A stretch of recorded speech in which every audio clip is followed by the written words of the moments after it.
Item Number, SCP-003. Object Class, Euclid.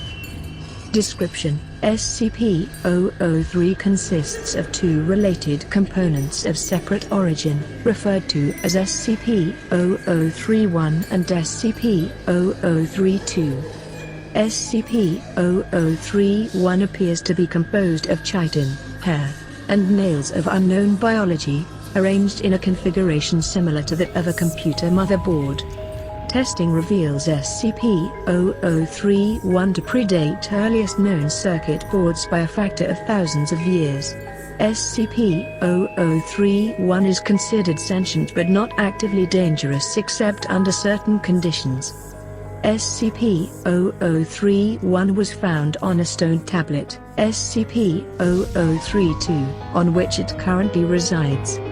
The runes on SCP-003-2 are not part of any known language, and emit pale, flickering light patterns. SCP-003-2 is controlled by a non-biological, internal computer, the contents of which are mostly inaccessible without risk of damaging SCP-003-2. SCP-003-2 is capable of controlled emissions of radiation, including heat, light, and anomalous radiation types. SCP-003-2 contains an internal power source of an anomalous nature, which appears to have been losing power since several centuries before discovery.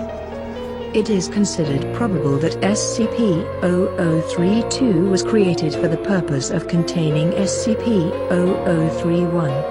Partially interpreted data recovered from SCP-003 the 2nd of May refer to a past and/or potential future LK class restructuring event caused by SCP-003-1.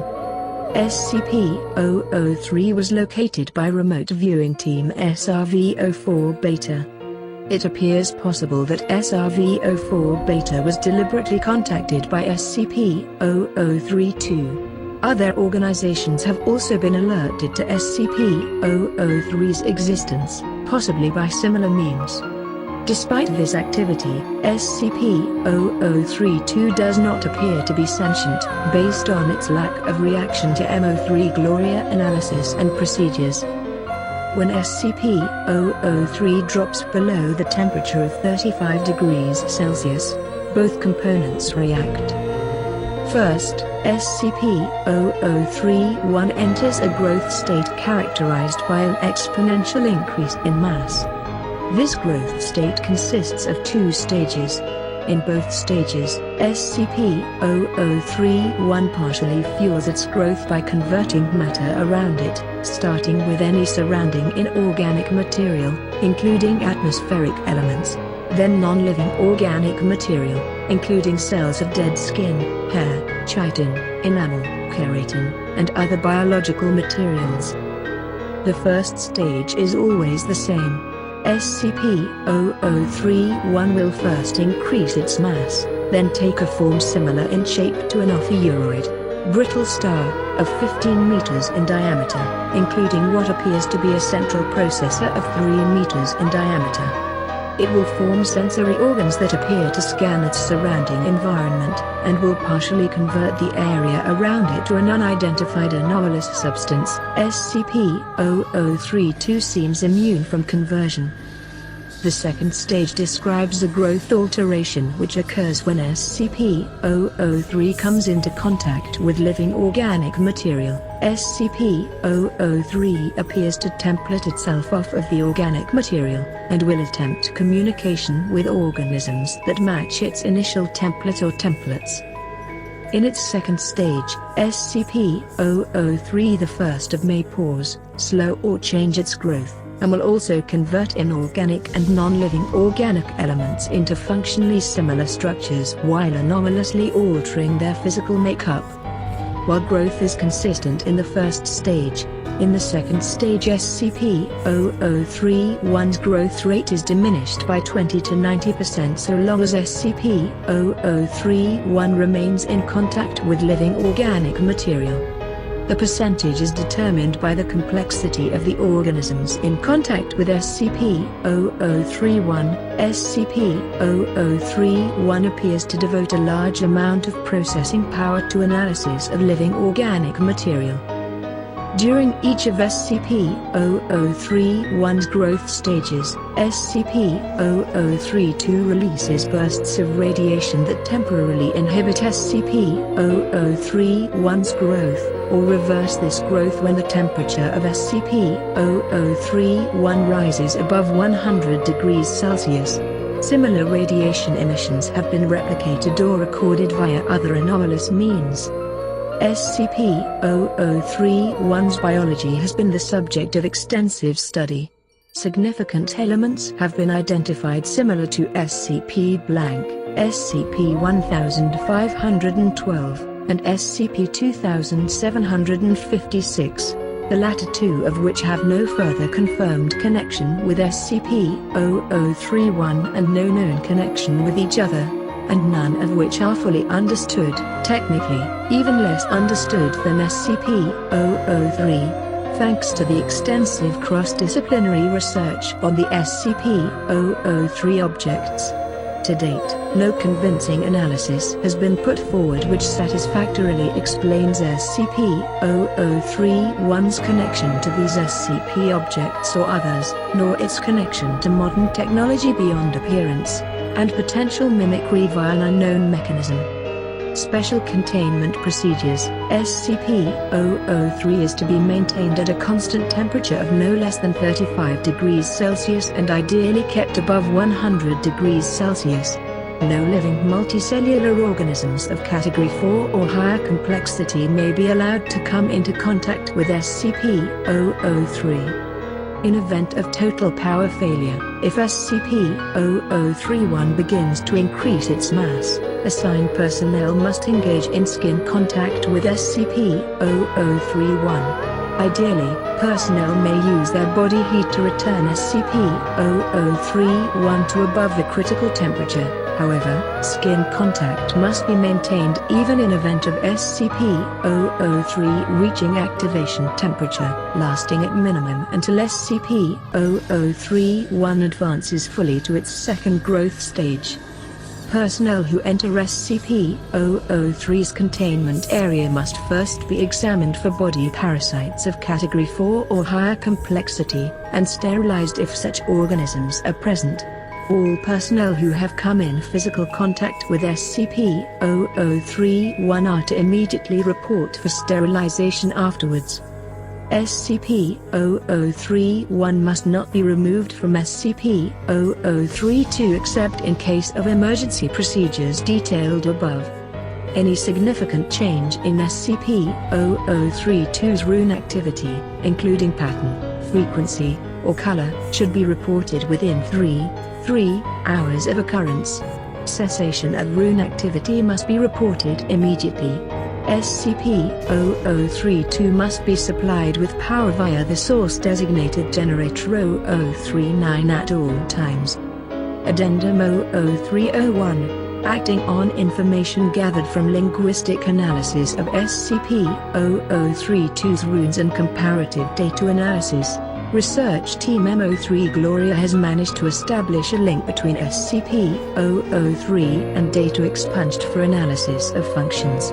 SCP-003-1 must now be considered sentient, and is to be kept a minimum of 1 km from data expunged and the resulting byproduct at all times. Addendum 0302, SCP-003-2's power loss has been exacerbated by the procedures performed by M03 Gloria. On orders of 0510, M03 Gloria will continue procedures. Addendum 0303 during M03 Gloria procedures, SCP-003-1 doubled its mass and began rapid structural growth. Temperature was immediately returned to 100 degrees Celsius.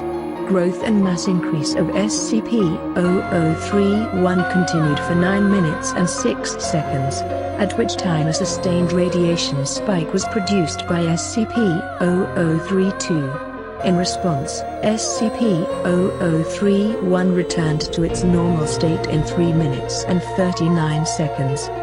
New growth dissolved into a dusty residue which was collected for analysis. Both SCP-003-1 and SCP-003-2 ceased all detectable activity. SCP-003-2 did not resume activity until connected to external power source.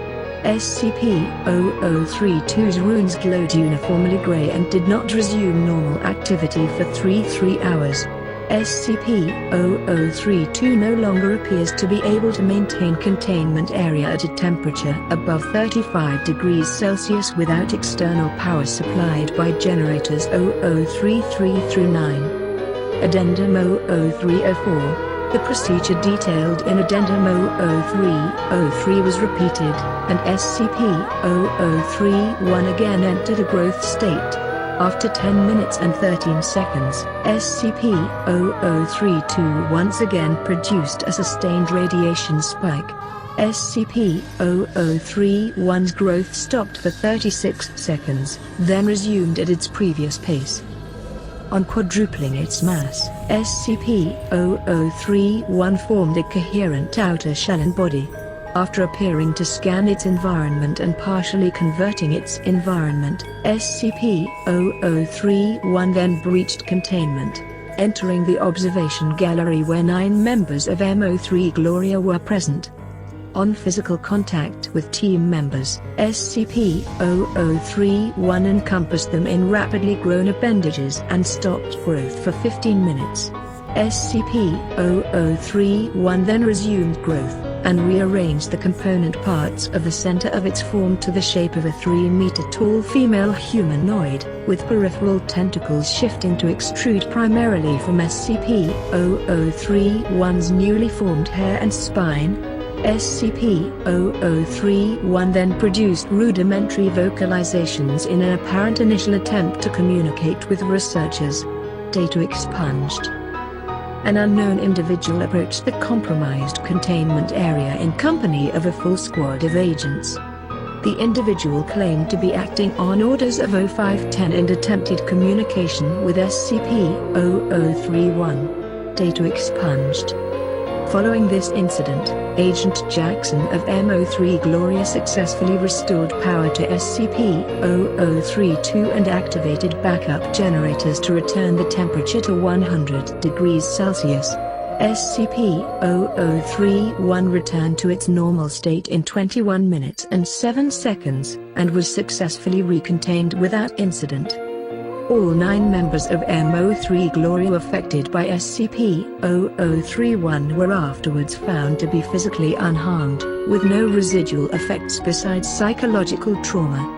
The converted materials of SCP-003's former containment area did not dissolve and are now under analysis. Addendum 00305. In light of the previous incident, 0510 was removed from the 05 Council by joint decision of 05 blank, 05 blank, and 05 blank. MO3 Gloria procedures have been indefinitely suspended. Transcript of Incident Report at 21B Cycle 8. For dissemination to 05 Command and Staff. Interviewers, blank, blank, and blank. Present, 052, 055, 057, 0510, and staff. Interviewed, Dr. David Moose, MO3 Gloria Lead. Excerpt 35A. She tried to talk to us. We all heard her voice in our heads, in a sort of half-language we couldn't fully understand. Some of the others passed out immediately. I lasted a little longer, but it wasn't because of mental fortitude. It's just that she was trying to tell us different things. She showed Jones a replay of all the memories of everything Jones ever felt anything about all over the course of a few minutes. She ripped 3 of the researchers apart and put them back together unharmed. She doesn't understand human emotion, or pain, or very much about how we experience the world. Yes, I would say the containment procedures are necessary. Listen, she wants to remake the world into a paradise. A paradise filtered through her own alien understanding of paradise. But still, a paradise designed for us. For humanity. She would be happy to make a paradise for any sufficiently complex organism she comes across first. Anything with a complex enough mind to accept her. Say, a dog. Or a housefly. If she breaches again, we have to be the first. What would it be like? I don't know. She showed us images, not quite images. I can see them in my head, but they're not pictures. The closest thing I can think of is what you see when you close your eyes suddenly and tightly, but brighter and more complex. The images had some kind of metallic sounds associated with them. The whole effect felt like words of some kind. I believe she wanted to see what we could understand, so she could understand us. She didn't have time to finish analyzing us. I don't know what would have happened if she had.